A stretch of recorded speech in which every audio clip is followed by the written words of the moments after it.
Recording का आपको मैं वो दे दिया, अलाउ कर दिया, ठीक है ना। तो देखिए ये गिब्स एनर्जी का क्या है, गिब्स एनर्जी का पूरा कंडीशन बताने के साथ जो मैथमेटिकल एक्सप्रेशन है, क्वेश्चन है, वो हमने यहाँ पे लिख दिया।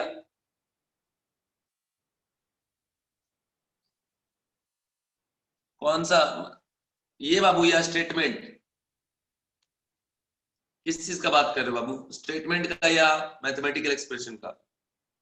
स्टेटमेंट का। हाँ सुनो, जैसे जो डेल्टा एच के रिस्पेक्ट में हम लोग जब डिफाइन कर रहे थे ना, या डेल्टा एच, तो वो सिस्टम और सराउंडिंग दोनों से रिलेटेड है ना, तो इसलिए दिक्कतें आ रही थी। तो बाद में एक ऐसा कंडीशन जनरेट किया गया, ठीक है, एक ऐसा पैरामीटर जनरेट किया जो सिर्फ रिलेटेड हो सिस्टम से, जिसका नाम दिया गया गिब्स एनर्जी। ओके, क्या नाम दिया गया? Gibbs energy. समझ गए? इसमें पूरी बात बता दिए कि del H criteria of spontaneity is not only require possible process of system but surrounding, so it to desirable to define a new parameter which can give idea about the spontaneity of process by considering system only, that is given by Gibbs, so it is known as Gibbs energy and mathematically given by G is equal to H minus Ts and dg is equal to dh minus dTs। ठीक है बच्चों, इसको हम ऐसे भी लिख सकते हैं कि dg equal to dh minus T D S और फिर माइनस एस डी टी, ठीक है, एट कांस्टेंट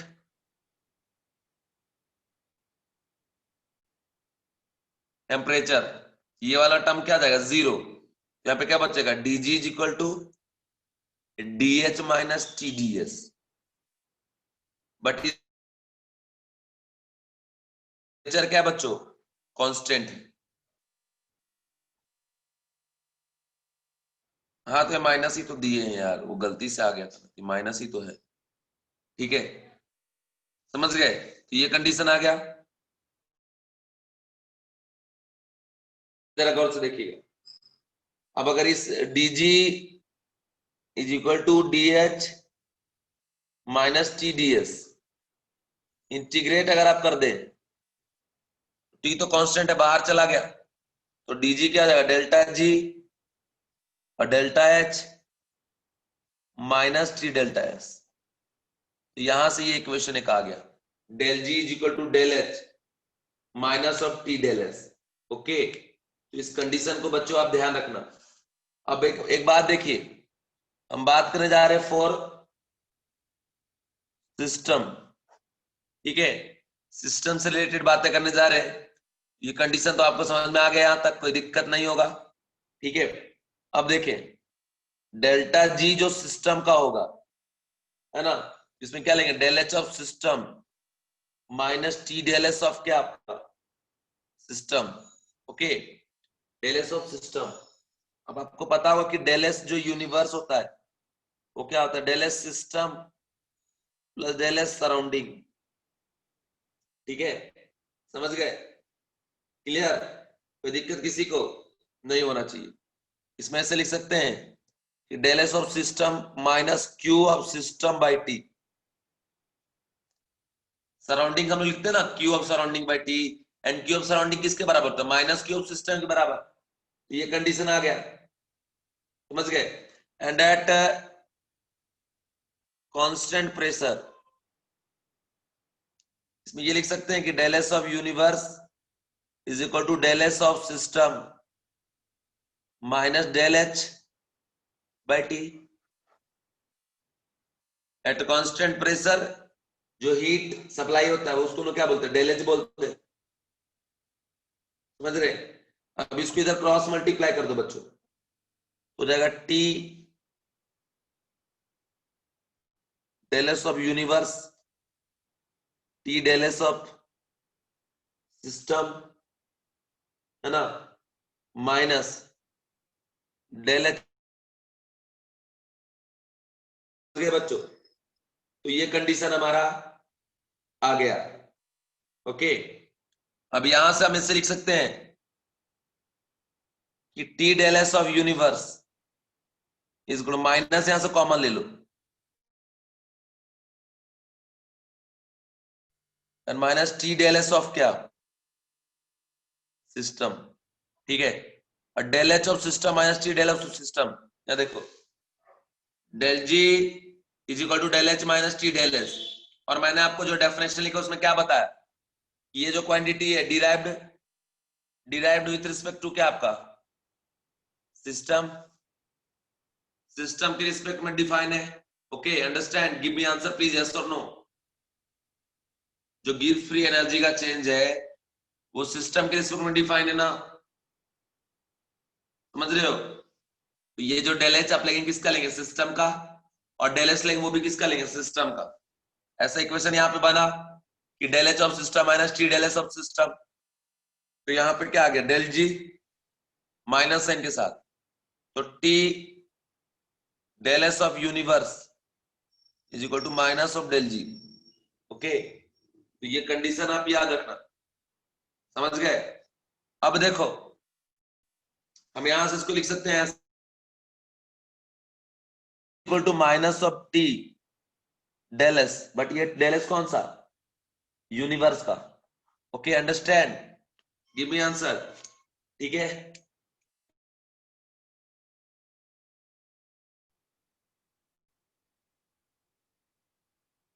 हाँ तो कोई ना कोई टेम्परेचर तो रहेगा ना, जिस टेम्परेचर कोई भी कहीं भी करेंगे टेम्परेचर तो हम रखेंगे ही ना।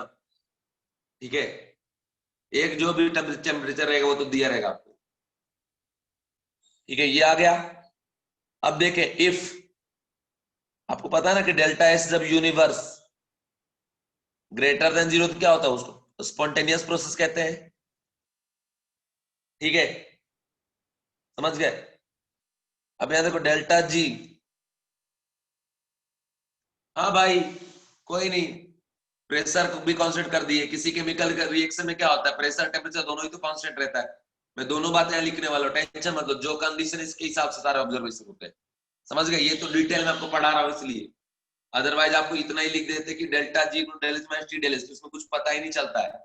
समझ गए, कैसे आया नहीं आया कुछ पता नहीं चलता, लगता है डेल्टा जी सब डिसाइड करे, ऐसा कुछ नहीं है कि इक्वेशन है जो पहले ये डिराइव किया बाय यूजिंग टेम्परेचर, समझ गए, एंड बाद में ये कांस्टेंट यहाँ पे क्या आपका प्रेशर, समझ रहे बात।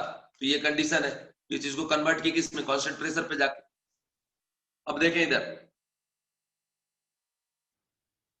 कंडीशन है यहाँ पे डेल जी, ये क्या आ जाएगा आपका निगेटिव, क्योंकि अगर ये पॉजिटिव आप रख देंगे तो नेट क्या आ जाएगा निगेटिव, तो स्पॉन्टेनियस। तो यहां से क्या पता चला कि डेल्टा जी जब निगेटिव होगा, delta G eight constant pressure and temperature less than zero होगा, क्या हो गई आपका स्पॉन्टेनियस। दूसरी बात, if delta is universe less than zero, उसको क्या बोलते हैं नॉन स्पॉन्टेनियस, है ना। तो वैसे यहां भी अगर delta S universe less than zero रखेंगे तो ये निगेटिव निगेटिव क्या हो जाएगा पॉजिटिव, इसलिए यहां से क्या हो जाएगा डेल्टा जी ग्रेटर देन जीरो। ठीक है, तो ये क्या आ जाएगा आपका non spontaneous, that is delta G is positive. ठीक है, तो नॉन स्पॉन्टेनियस हो जाएगा। इसके बाद अगर बात करें बच्चों कि डेल्टा एस ऑफ यूनिवर्स तो इज इक्वल टू क्या आपका जीरो, तो कौन सा कंडीशन होता है इक्विलिब्रियम पे। तो यहां भी देखो अगर डेल्टा जी का बात करें वो भी जीरो हो जाएगा, किधर चला गया आपका इक्विलिब्रियम पे। अब कोई टेंशन नहीं है, सीधा सीधा बात अब आप याद रखना। ठीक है, सीधा सीधा बात याद रखना कि अगर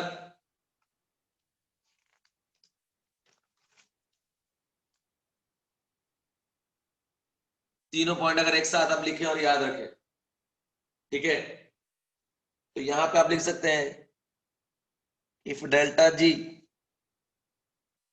ग्रेटर देन जीरो, तो ये क्या आ जाएगा आपका नॉन स्पॉन्टेनियस, समझ गए, ये हो गया। दूसरा,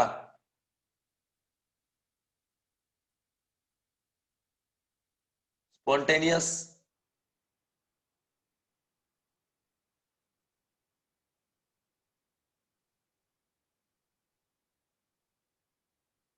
इक्विलिब्रियम। नॉन स्पॉन्टेनियस मतलब कौन सा प्रोसेस? Irreversible process. स्पॉन्टेनियस मतलब, सॉरी, नॉन स्पॉन्टेनियस मतलब रिवर्सिबल प्रोसेस, और स्पॉन्टेनियस मतलब क्या हो जाएगा? Irreversible process.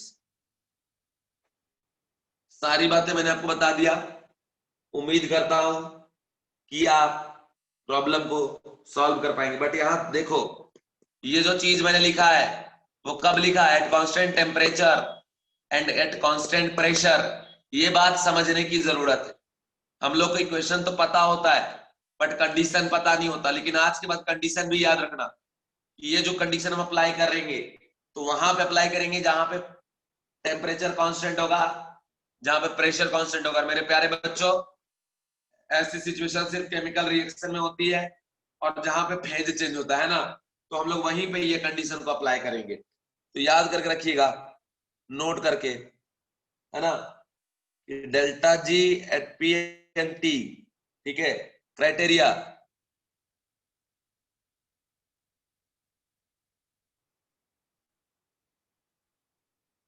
Delta G at P at constant pressure temperature criteria is applicable for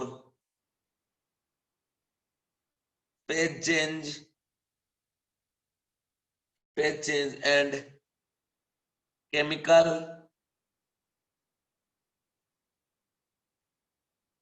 reaction, phase change and chemical reaction, ठीक है, समझ गए? तो ये कंडीशन आ गया।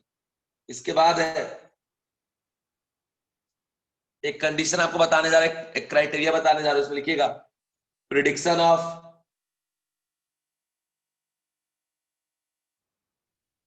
Of sine of delta ji for chemical reaction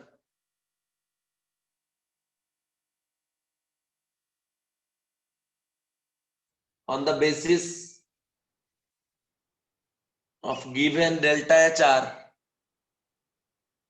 and delta SR।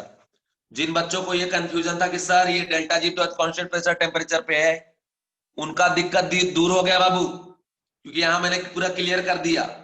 इसको तभी लगाएंगे जब कांस्टेंट प्रेशर टेम्परेचर, देखो हमने जो जिस चीज से जिसको डिराइव किया उस कंडीशन को नहीं भूले, है ना, क्योंकि मैं अपनी मर्जी से कुछ तो कर ही रहा हूं, सब ऑलरेडी पढ़ाया गया है, सब ऑलरेडी डिराइव किया गया है।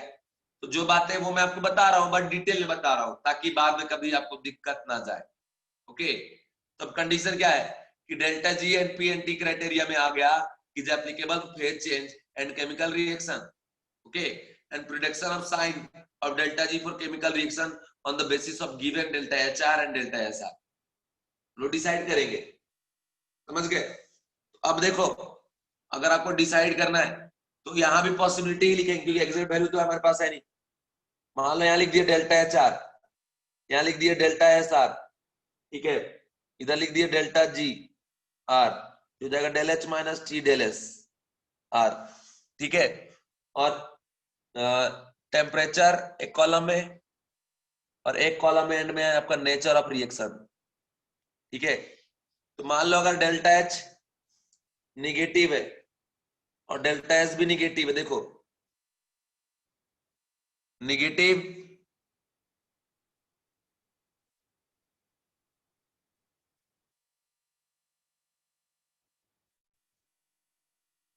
कंडीशन है, देखिए अगर ये दोनों ही निगेटिव है, या मान लो ये निगेटिव और ये positive, first case delta H are negative और डेल्टा एस आर पॉजिटिव, हमने आपको बताया था ना ऑलवेज स्पॉन्टेनियस, देखो कैसे प्रूफ होगा। अगर ये रख दें यहाँ पे निगेटिव और ये पॉजिटिव, तो ये भी क्या हो गया यहाँ पे निगेटिव ही, तो नेट वैल्यू यहाँ पे क्या आ जाएगा निगेटिव ही आएगा, क्योंकि नेट वैल्यू जो है वो निगेटिव आ रहा है ना। इसलिए टेम्परेचर जो है एट एनी टेम्परेचर, नेचर क्या होगा इसका स्पॉन्टेनियस। क्या बच्चों आप ये बात समझ पाए? जो चीजें मैंने यहाँ भी आपको बताया इसको समझ पाए आप? Give me answer please.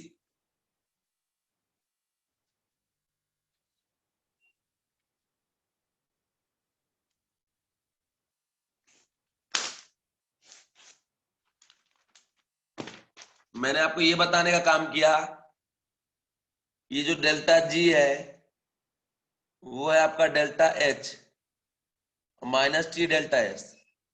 ये भी निगेटिव है और ये आपका पॉजिटिव है, तो ये भी मान लें निगेटिव आ गया। ऐड करने के बाद निगेटिव होगा, तो डेल्टा जी जब भी निगेटिव होगा प्रोसेस कैसा हो जाएगा, स्पॉन्टेनियस। ठीक है। दूसरा डेल्टा एच है बच्चों निगेटिव, और डेल्टा एस भी क्या है, निगेटिव। तो जरा ध्यान से देखिए, ठीक है। अगर ये निगेटिव और ये भी निगेटिव, डेल्टा एस भी निगेटिव, तो ये माइनस माइनस क्या आ जाएगा, प्लस। मतलब टी डेल्टा एस के बाजू में प्लस आ जाएगा, डेल्टा एच के बाजू में क्या रहेगा, माइनस। तो अब इन दोनों का प्रोडक्ट का जो मैग्नीट्यूड अगर ज्यादा होगा तो पॉजिटिव आ जाएगा, और अगर इसका प्रोडक्ट का जो मैग्नीट्यूड है वो डेल एच के मैग्नीट्यूड से कम होगा तो निगेटिव होगा। इसका मतलब ये हुआ कि अगर डेल्टा एच का मैग्नीट्यूड टी डेल एस के मैग्नीट्यूड से ज्यादा तो प्रोसेस स्पॉन्टेनियस, और टी डेल एस का मैग्नीट्यूड डेल्टा एच के मैग्नीट्यूड से ज्यादा तो प्रोसेस नॉन स्पॉन्टेनियस। ओके। अब इसमें कंडीशन क्या है कि negative spontaneous, positive non spontaneous, है ना। तो अगर टेम्परेचर आप जितना ज्यादा बढ़ाते जाओगे इन दोनों का प्रोडक्ट का मैग्नीट्यूड क्या होगा, उतना ज्यादा। तो मतलब लो रखिएगा जब टेम्परेचर, तो एक पॉसिबिलिटी होगा ये इसके मैग्नीट्यूड कम होने का और इसका ज्यादा होने का। तो मतलब ये जो निगेटिव आ रहा है वो कब आएगा, एट लो टेम्परेचर, एंड ये वाला कब आएगा, एट हाई टेम्परेचर। समझ गए। तो यहां पे लिखेंगे हम लोग negative at low temperature and positive at high temperature. Spontaneous हो गया, ये नॉन स्पॉन्टेनियस हो गया। ठीक है। नेक्स्ट क्राइटेरिया देखिए, ये प्लस और ये प्लस, दोनों ही प्लस प्लस। ओके। फिर आप देखो यहां पे लिख देंगे कि delta G is equal to del H minus T del S. ये प्लस में आ गया, मान लो ए माइनस ऑफ टी, और ये भी प्लस में है, यहां पे रख दिए बी इसके पोजीशन पे, देखो तो माइनस ही रह गया यहाँ पे। अब अगर इन दोनों का प्रोडक्ट ए से ज्यादा है तो निगेटिव आएगा, लेकिन अगर ए का प्रोडक्ट, ए का वैल्यू इन दोनों के प्रोडक्ट से ज्यादा है तो पॉजिटिव आएगा। और जब वैल्यू निगेटिव होगा तो उसको स्पॉन्टेनियस बोलेंगे, और जब पॉजिटिव होगा तो उसको नॉन स्पॉन्टेनियस बोलेंगे। ओके, समझ रहे हो। तो जब नॉन स्पॉन्टेनियस प्रोसेस होगा और स्पॉन्टेनियस प्रोसेस होगा, इसके लिए क्या क्राइटेरिया है, नहीं है, सारी बातें मैंने आपको समझा दिया। ठीक है। तो अब आप देखिए इन दोनों का प्रोडक्ट इससे ज्यादा होने का पॉसिबिलिटी कब होगा, जब आप टेम्परेचर को क्या रखिएगा, हाई, और टेम्परेचर का आप लो जब रखिएगा तो इसका वैल्यू मैग्नीट्यूड इससे कम होने की पॉसिबिलिटी होगा, तो उस टाइम क्या आएगा, पॉजिटिव। ठीक है। तो हो जाएगा नॉन स्पॉन्टेनियस। तो आप क्या लिखेंगे कि negative at high temperature and positive at low temperature, और जब निगेटिव आएगा तो स्पॉन्टेनियस हो जाएगा, और जब पॉजिटिव आ जाएगा तो नॉन स्पॉन्टेनियस हो जाएगा। ओके, ये कंडीशन है, ये क्राइटेरिया। बोलोगे सर एग्जैक्ट टेम्परेचर बताओ, तो क्या मैं भी बता पाऊंगा, क्या नहीं बता पाऊंगा। जो प्रॉब्लम में दिया रहेगा उसके हिसाब से आपको सॉल्व करना पड़ेगा ना। एंड लास्ट कंडीशन आप देखिए कि मान लीजिए एक पॉजिटिव दिया गया, डेल्टा एच पॉजिटिव, ठीक है, और डेल्टा एच दिया गया निगेटिव। तो अब देखिए यहां से कि delta H is equal to, sorry delta H minus T del S is equal to delta G. तो देखो ये निगेटिव है और ये पॉजिटिव, तो ये तो पॉजिटिव हो गया, और ये माइनस माइनस भी प्लस हो गया। तो ऑलवेज क्या आएगा बच्चों, पॉजिटिव आएगा, है ना, ऑलवेज पॉजिटिव। इस केस में आप यहां पे लिख सकते हैं कि positive at any temperature and process will be non spontaneous. Understand, give me answer please. Process will be non spontaneous my dear student, है ना। तो मैंने आपको ये सारी बातें बता दिया, उम्मीद करता हूं आपको कुछ बेनिफिट मिल रहा होगा। ठीक है, सारी बातें मैंने आपको समझा दिया बच्चों।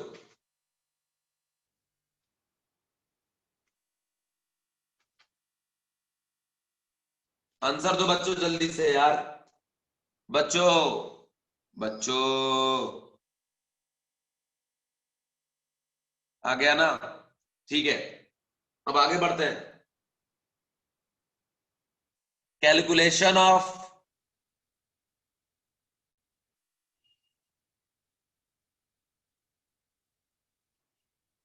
Calculation of equilibrium temperature. Calculation of equilibrium temperature. अब आपको पता है ना कि एट इक्विलिब्रियम क्या होता है बच्चों? Delta G is equal to zero. Understand? At equilibrium delta G equal to zero. अब यहाँ पे हम लोग क्या लिखते हैं कि delta H minus T delta X is equal to क्या आपका? जीरो। डेल्टा जी का तो पहले यही ना होता है। तो delta H is equal to क्या आ जाएगा? T delta S. तो टी इज इक्वल टू क्या हो जाएगा? Delta H by delta S. तो ये जो आप कैलकुलेट किए हो ना, जब भी आपको ऐसा कुछ बोले तो आप फाइंड आउट कर लेना। अंडरस्टैंड? एक क्वेश्चन दे रहे हैं, फटाफट सॉल्व करना। मेरी एनर्जी थोड़ा बढ़ाओ बाबू, तुम लोग कुछ, एनर्जी का बढ़ना बहुत जरूरी है। ठीक है, यहां देखिए question. Converted into B gas where delta G is equal to 300 joule per mole and delta U is equal to 600 kilojoule.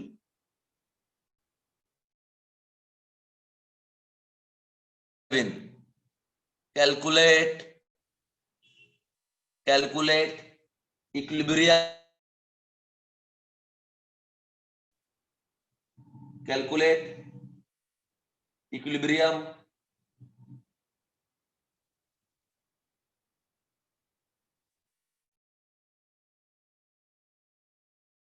Temperature. 1 minute का टाइम दूंगा, ज्यादा है नहीं देने के लिए टाइम।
कैलकुलेट कैसे करेंगे बच्चों, वो आप देखो।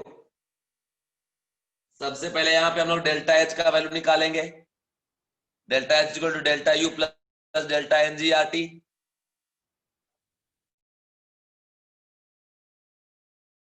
यू का वैल्यू दिया है 600, और चूंकि इसका देखो हाँ, तो यहां से पहले हम लोग डेल्टा एच निकालेंगे। 1 - 1 करेंगे क्या आ जाएगा? जीरो। तो ये वाला टर्म इसमें क्या आ जाएगा? जीरो। 600 के बराबर। ठीक है ना? तो ये कंडीशन हो गया यहाँ पे। अब देखो हम यहाँ पे लगा देंगे कि जो भैया इसका है ना, इक्विलिब्रियम पे क्या कंडीशन है, क्या सिचुएशन है, सारी बातें मैंने आपको बता दिया है। ठीक है, अब लेकिन एक बात आप देखो, डेल्टा यू भी है, डेल एच भी आ गया, लेकिन डेल एस नहीं दिया, तो पहले डेल एस निकालेंगे यहाँ पे। Del G is equal to del H. Del G का वैल्यू दे रखा है 300 इज इक्वल टू, यहाँ पे एक बात याद रखना बच्चों, ये भी किलो जूल में ही है, ठीक है। ये 600 minus of T del S, 600 minus 300 तो 300, और ये जो टी एस का वैल्यू कितना कैंसिल आउट हो जाएगा, तो डेल एस कितना आ गया बच्चों, 1 kilojoule, 1 KJ, 1 kilojoule. Okay, ये आ गया। एट इक्विलिब्रियम डेल्टा जी का वैल्यू क्या लेंगे बच्चों, 0। तो यहां से टी इज इक्वल टू क्या आ जाएगा, del H by del S. तो डेल एच का वैल्यू कितना आया हमारे पास, 600, और डेल एच का वैल्यू कितना आया आपका, कितना आ जाएगा, 600 केल्विन। ये आ गया आपका इक्विलिब्रियम टेम्परेचर, ठीक है। तो ये कंडीशन आप याद रखना, मैंने बता दिया। अब इसके बाद आप लिखेंगे calculation of delta G.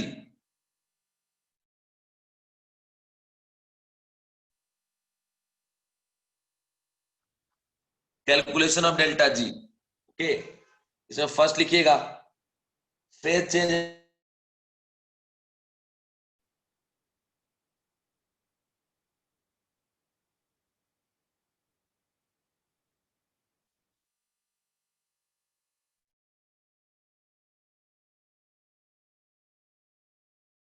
At constant,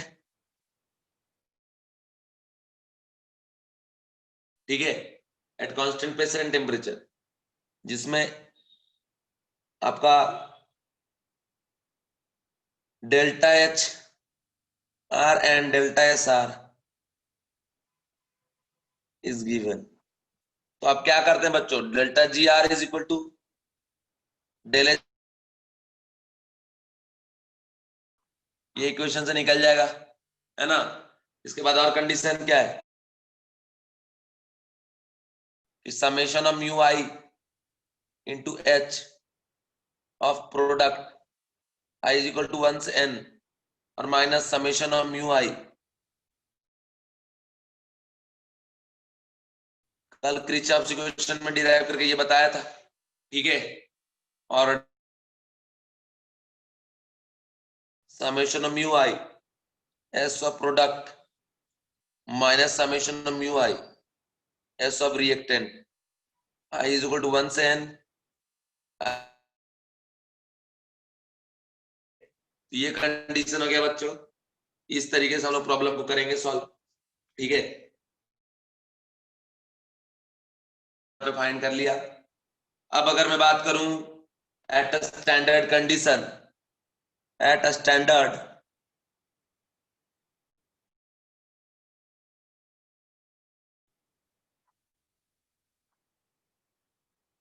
eight a standard condition, तो delta G not is equal to del H not minus of T del H not, okay. ये चीज आप याद रखना। अब स्टैंडर्ड कंडीशन के लिए कल कंडीशन बताए थे ना, कि प्रेशर, है ना, pressure for liquid and gas, समझ गए। दूसरा बताए थे कि कंसंट्रेशन क्या ले, ठीक है, रिस्ट्रिक्शन नहीं है, लेकिन कुछ भी मेंशन नहीं है तो रूम टेम्परेचर पे लेके चले। Third point,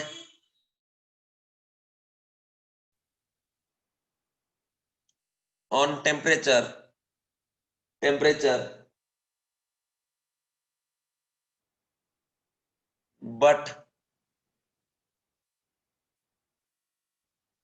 taken to 98 Kelvin if temperature is not given,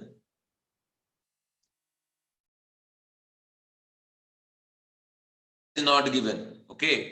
condition है, ये सारा बात मैंने आपको बता दिया, समझ में आ गया बच्चों, लीजिएगा, समझ गए। अब इसी में एक फॉर्मूला आता है कि स्टैंडर्ड गिव्स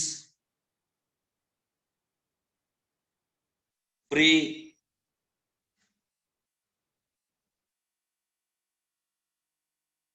एनर्जी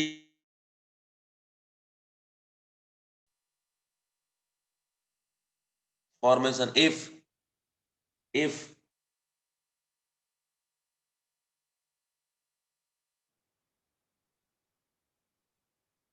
या G not F is given of reactant and product, तो इसमें क्या करेंगे, यहां भी ऐसे ही करना है कि del G naught of reaction is equal to summation of mu I G naught of product I is equal to 1 से n minus summation of mu I G naught reactant I equal to 1 से n। इस तरीके से हम निकालते हैं delta G naught of reaction. Product minus क्या हो गया बच्चों, रिएक्टेंट। समझ गए, समझ रहे हो। इसमें हम लोग स्टोइकियोमेट्री इसलिए मल्टीप्लाई करते हैं क्योंकि ये सारे वैल्यू पर मोल के हिसाब से दिया रहता है।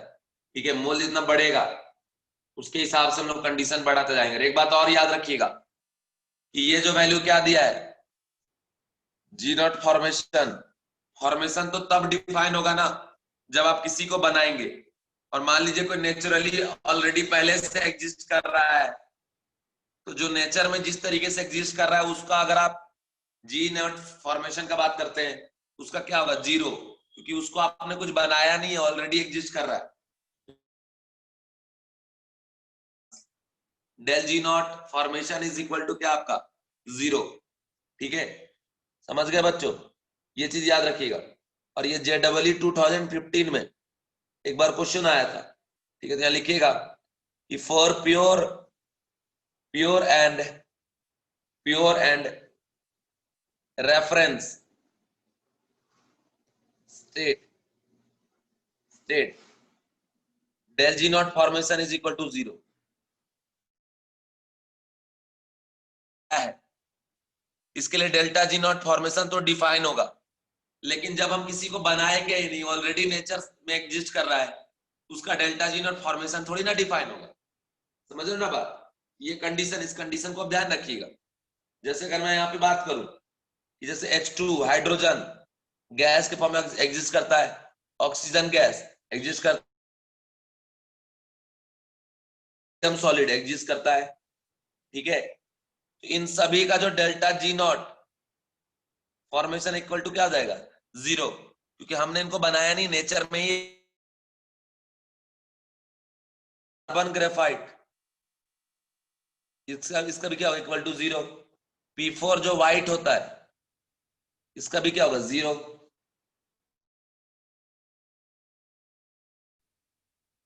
ये not equal to zero. Carbon का जो डायमंड होता है ये भी नॉट इक्वल टू जीरो। ठीक है, तो जो स्टैंडर्ड जो नेचर में एग्जिस्ट करता है उसका अगर आप निकालेंगे तो उसका delta G naught formation zero आएगा। जैसे H+ एक्वास, इसका भी जीरो अगर डेल्टा जी नॉट फॉर्मेशन निकालेंगे। ठीक है, तो ये सारा कंडीशन मैंने आपको बता दिया। अगर प्योर और स्टैंडर्ड स्टेट में होते हैं तो उसको हमने बनाया थोड़ी ना, वो नेचर में वैसे ही एग्जिस्ट कर रहा है, और जिसका बनाया नहीं उसका डेल्टा जी नॉट फॉर्मेशन तो जीरो होना ही है। ठीक है, ठीक है ना, समझ गए। ये देखो, ये सारा एग्जांपल है, याद रखिएगा। जब भी हम लोग कैलकुलेट करवाएगा डेल्टा जी नॉट फॉर्मेशन तो प्रॉब्लम में कुछ चीजें रहेंगी, कुछ में अगर वो रेफरेंस स्टेट पे है, जैसा नेचर में एग्जिस्ट करता है उस तरीके से, उसका डेल्टा जी नॉट जो है बच्चों वो क्या हो जाएगा, जीरो हो जाएगा। ये कंडीशन आप याद रखना। समझ गए, समझ गए बच्चों, जल्दी बोलो, अरे जल्दी बोलो।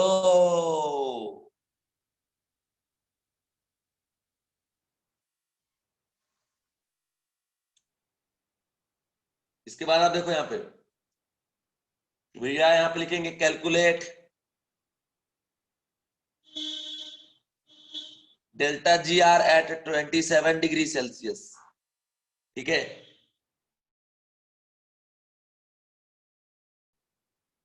4NO2 plus O2, gas gas gas.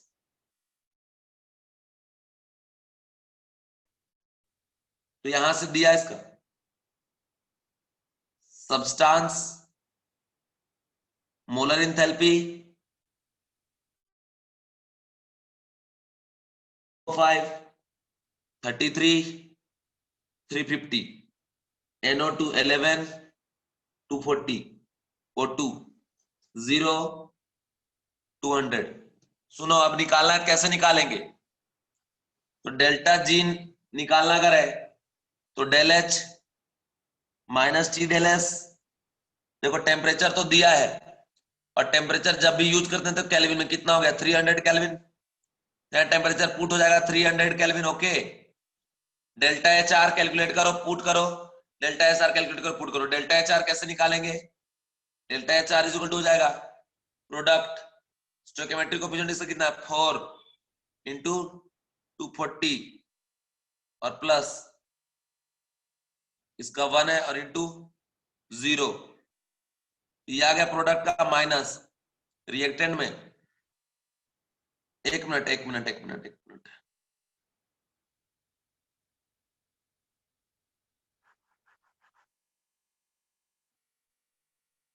Delta H are में तो इसका एच लेंगे ना। प्रोडक्ट में NO2 है, NO2 का एच कितना दिया है 1 11 4 इंटू 11 और प्लस 0 माइनस ऑफ इसे कितना दिया 33 इंटू 2। इसको जब सॉल्व करिएगा 44 माइनस 66 ये आ जाएगा आपका माइनस ऑफ 22। समझ गए? माइनस कितना आ गया 22 के। इस कंडीशन का बच्चों आप याद रखना। समझ गए? और ये जो वैल्यू दिया है ना, ये सब दिया है किलो जूल में। ठीक है, ये भी किस में आ जाएगा -22 किलो जूल। अगर आप निकालेंगे इस तरीके से डेल्टा एस आर, तो यहां भी क्या करेंगे आप पुट कर देंगे सीधा 240 इंटू 4 और plus 1 into 200 minus reactant 350 into 2। Solve करिएगा तो यहां से क्या आ जाएगा डेल्टा एस आर आ जाएगा ना।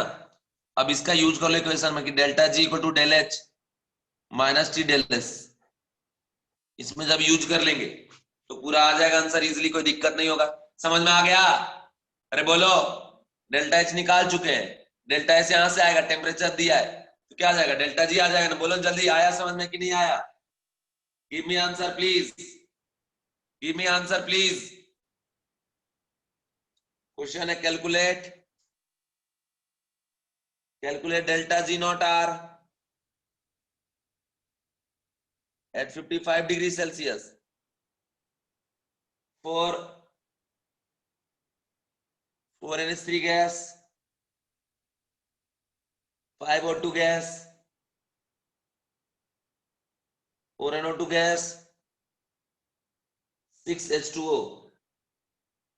ये भी गैस, सारे वेपर फेज में। ओके, अब यहां पे आपको बोल रहा है calculate delta G not R at 55 degree, और दिया हुआ है इसका दिया जी नॉट माइनस ऑफ 16, इसका भी दिया है 86।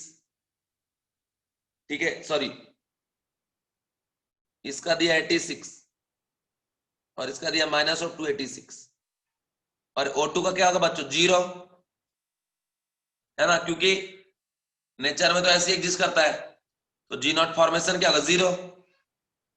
अब अगर आपको निकालना है delta G naught of reaction तो क्या बताएं, प्रोडक्ट 4 इंटू 86 और प्लस 6 इंटू माइनस ऑफ 286, ये आ गया प्रोडक्ट का minus reactant 4 into minus of 16, और ये तो ये पार्ट तो आपका 0 है।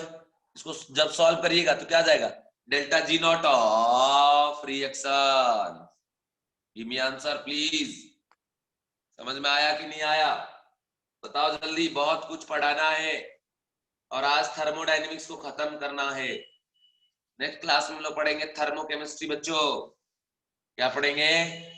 Thermochemistry. And thank you for supporting me, and जो बोलता हूं मानने के लिए, जो बोलता हूं सुनते हो यार, अच्छा लगता है यार। चलो यहाँ पे लिखेंगे अब नेक्स्ट कंडीशन कि variation of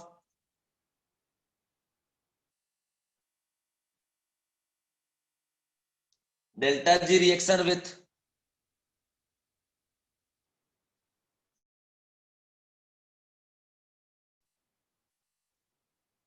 and pressure. First condition ले रहा हूं, temperature variable and pressure constant, this is not in NEET syllabus. Okay, तो यहां पे कंडीशन ये है कि delta G at temperature T1, delta H R at temperature T1 minus T1 del S R at temperature T1। अगर आपको delta G निकालना है टेम्परेचर T2 तो क्या करेंगे, delta H R at temperature T2 minus of T2 and delta S R at temperature T2। इस तरीके से यहां से निकलेगा। Okay, understand. तो ये बातें बच्चों याद रखना। अब बच्चों तुमको बताया है ना कि delta H R T2 minus delta H R T1 is equal to क्या होता है, डेल्टा सीपी ऑफ रिएक्शन, है ना, इंटू T2 माइनस T1। ठीक है, और delta S R T2 minus delta S R T1 is equal to क्या होगा, delta CP into L N T2 minus T1। बताया है ना, ये चीजें आ गई। अब मान लो अगर आपको डेल्टा एच आर दिया हुआ है, इसको इधर भेज देंगे तो आ जाएगा delta H R at T2 is equal to क्या आ जाएगा बच्चों, कि delta H R eight T1 और plus delta CP T2 minus T1। ऐसे ही अगर आपको निकालना delta S R at temperature T2 क्या हो जाएगा, delta S R into L N T2 by क्या आपका T1। तो ये हो गया, बात समझ गए ना। तो देखो कल जो मैंने पढ़ाया था तो वहां ये निकालना बताया था, आज यहाँ पे यूज करेंगे। हम डेल्टा एच आर T2 निकाल लिए ना, तो यहाँ लाके पुट कर देंगे, और डेल्टा एस आर जो T2 निकाल लिए ना उसको यहाँ लाके पुट कर देंगे। पुट करने के बाद जो वैल्यू आएगा क्या आ जाएगा बच्चों, डेल्टा जी एट। आपको समझ में आया, समझ में आया बच्चों।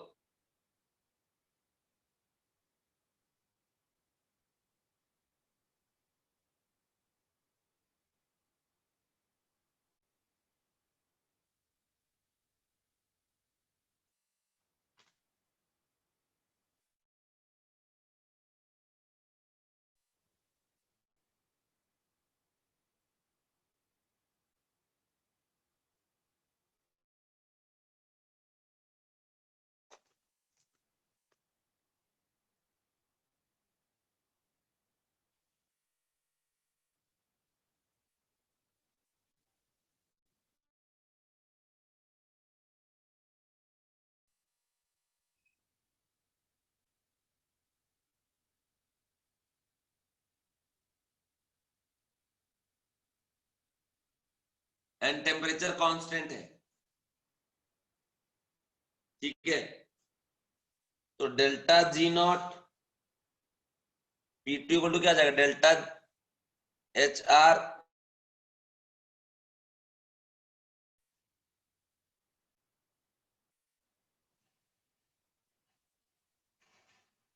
तो कुछ ना करो, डेल्टा एच आर का रिएक्शन कैसे निकालते हो बताया है आपको, डेल्टा एस कैसे निकालते हो बताया, निकाल के यहाँ पुट कर दो और डेल्टा जी P2 निकल जाएगा। समझ गए क्या, बात समझ में आ गया। इस कंडीशन का आप ध्यान रखना, समझे। जैसे यहाँ पे यूज कर सकते हैं delta S R at P2 minus delta S R at P1 is equal to delta N G R L N P1 by P2। यहां से अगर ये निकाल इसको इधर भेज दो निकल जाएगा, यहाँ पे पुट कर देंगे। और एक बात मैं बता दूं कि delta H F at P2 is equal to क्या होता है, delta H F at P1। दो डिफरेंट टेम्परेचर पे हीट ऑफ फॉर्मेशन सेम है, तो इसको इक्वल रहे यहाँ पुट कर दीजिए, आ जाएगा आंसर। और बाकी अगर वेरी कर रहा है तो आप निकाल के देख लेना जो प्रीवियस फॉर्मूला बताया हूं उससे, किरचॉफ इक्वेशन। ठीक है, तो यहाँ पे जाके बच्चों ये कंडीशन भी मैंने आपको बता दिया है ना, ये सिचुएशन भी मैंने आपको समझा दिया। अब मैं आगे बढ़ता हूं, जरा ध्यान से देखिएगा।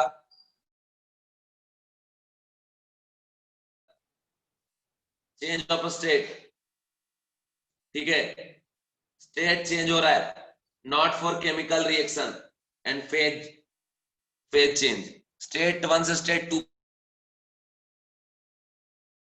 मैं आपको बता दूं कि अभी मैं जो पढ़ाने जा रहा हूं ये सब नीट वीट में नहीं है, सीधा जाइए एडवांस वगैरह में आएगा। ठीक है, ये चीज आप याद रखें, नीट वाले बच्चे सिर्फ फॉर्मूला देख लेंगे काम चल जाएगा। इधर देखें, केस 2 हम आपको करने जा रहे हैं डेल्टा जी का। केस 2 बोलने के मतलब अभी तक तो हमने जो डिस्कस किया है वो किसके लिए है, सिर्फ केमिकल रिएक्शन के लिए और फेज चेंज वाले रिएक्शन के लिए। हमने इन जनरल तो डिस्कशन करा ही नहीं है। अब अगर इन जनरल डिस्कशन नहीं किया तो उस पर करने जा रहा हूं। इसमें क्या है कि change of state, change of state मतलब स्टेट 1 से स्टेट 2 पे जा रहा है, not for phase change, phase change and chemical reaction, है ना, समझ गए। अब इसमें देखो सीधा पहले लिखेंगे जनरल जो आया था कि G is equal to H minus T S, ये तो जनरल था बच्चों। बोलो, इसमें मैंने कोई कांस्टेंट और कोई वेरिएबल का बात किया है क्या बच्चों? बोलो ना प्लीज, कुछ भी मैंने बात ऐसा किया है क्या? नहीं बात किया। ठीक है, dg is equal to D H minus T of D T S, T D S and minus of S D T. Okay, ये काम हमने कर दिया, समझ गए। अब कैसा है बच्चों कि ये जो डीएच है ना, इसको भी हम ब्रेक कर रहे हैं कि DG is equal to D U plus PV minus T D S minus S D T. H का वैल्यू होता है ना यू प्लस पीवी, सो लाके हमने यहाँ पे सब्सटीट्यूट कर दिया। Okay, understand. अब देखिए हम ऐसे इसको लिखेंगे कि DG is equal to D U plus D PV minus S D T minus T plus P D B plus V D P minus S D. Understand, यहां तक किसी को प्रॉब्लम नहीं होना चाहिए।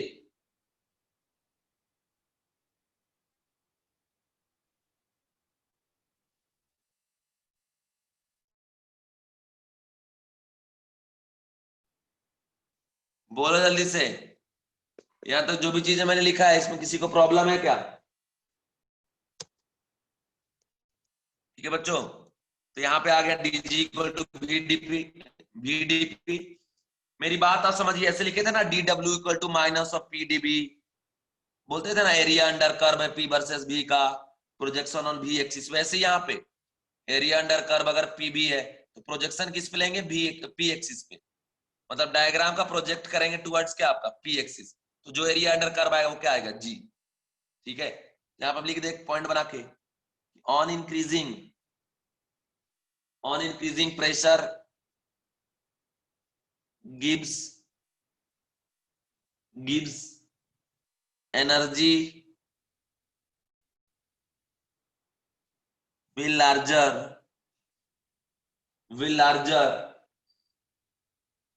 या फिर gives energy will increase लिखो, increases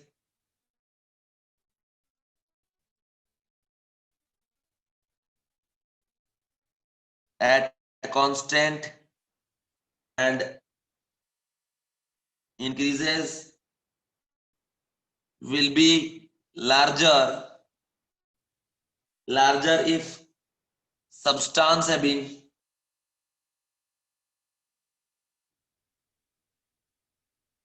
having larger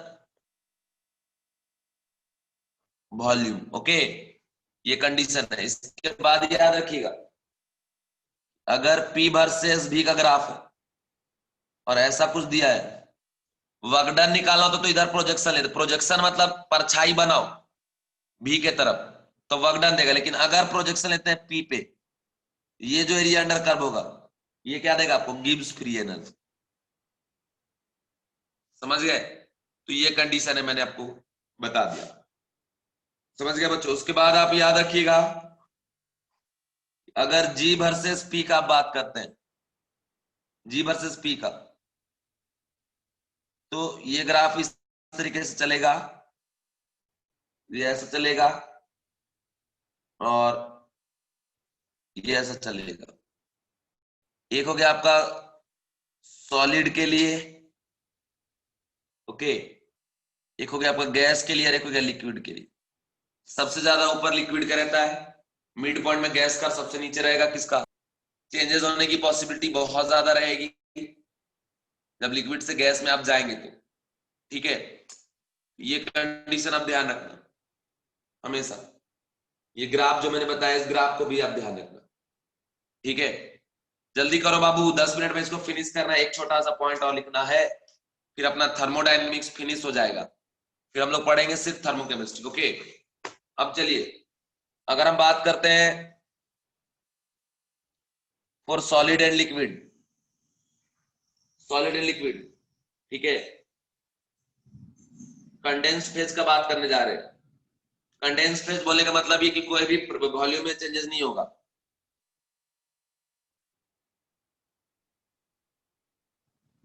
condense phase, इसमें लिखिएगा there is no variation,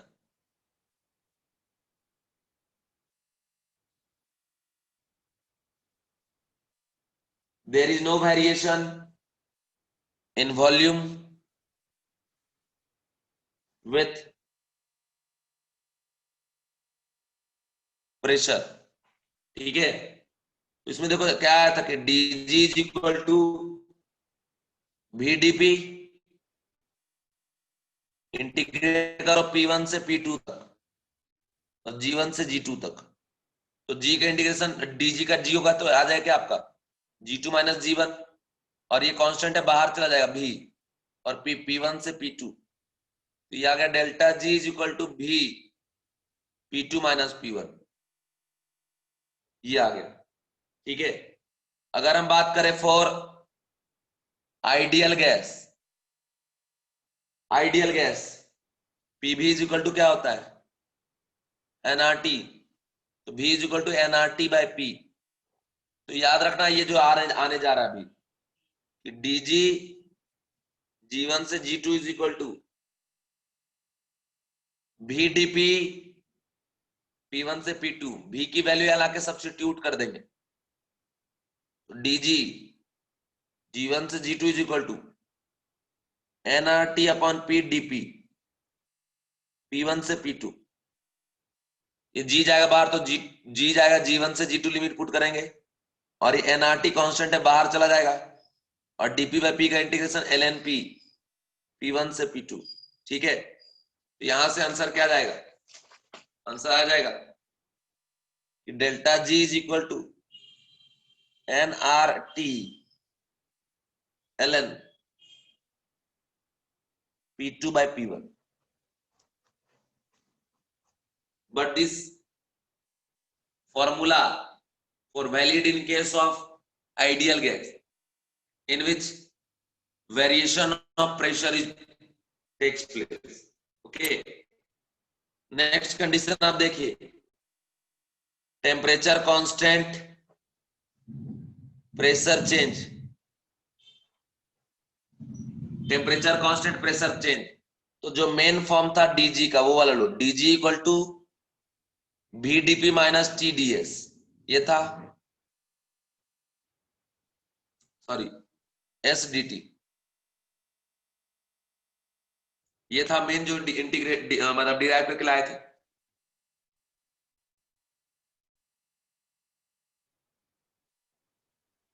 temperature change constant, अगर प्रेशर कांस्टेंट हो तो ये वाला टर्म क्या जाएगा बच्चों, जीरो, यहां से dg इक्वल टू क्या आ जाएगा माइनस dt। ओके, अब अगर आपको इंटीग्रेट करना है इसको डीजी को, तो G1 से G2 तक इंटीग्रेट कर दो, minus of S D T T1 से T2 तक इंटीग्रेट कर दो, जो वैल्यू यहाँ पे आ जाएगा, ठीक है ना, जो वैल्यू यहाँ पे आ जाएगा उसके हिसाब से आप डेल्टा जी लिख देना। और याद रखना बच्चों कि अगर आप टेम्परेचर इंक्रीज करते हैं तो गिब्स फ्री एनर्जी डिक्रीज होगा, एंड अगर डिक्रीज करते हैं, ठीक है, तो गिब्स फ्री एनर्जी उसका ज्यादा होगा। ओके, बट उस टाइम पे इंट्रोपी जो है वो लार्जर होना चाहिए, ग्रेटर होना चाहिए, ठीक है। अब ऐसा क्यों, कि डीजी में क्या है, minus of S D T, मतलब जितना टेम्परेचर बढ़ाते जाओगे निगेटिव के साथ मैग्नीट्यूड बढ़ता जाएगा, मतलब एनर्जी क्या हो रहा है, डिक्रीज हो रहा है, मतलब ये रिप्रेजेंट कर रहा है decrease on increasing temperature gives energy will decrease and decrease will be more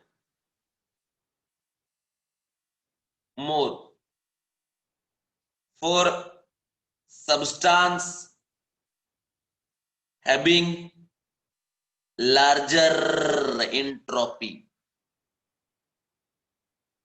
मैंने आपको पूरा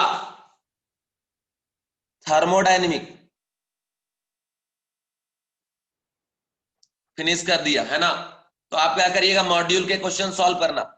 अब मैं आपको आज या कल डीपीपी सेंड करूंगा थर्मोडायनेमिक्स से, उसको सॉल्व करना, ठीक है, फिर थर्मोडायनेमिक्स में कहीं कोई दिक्कत नहीं जाएगा।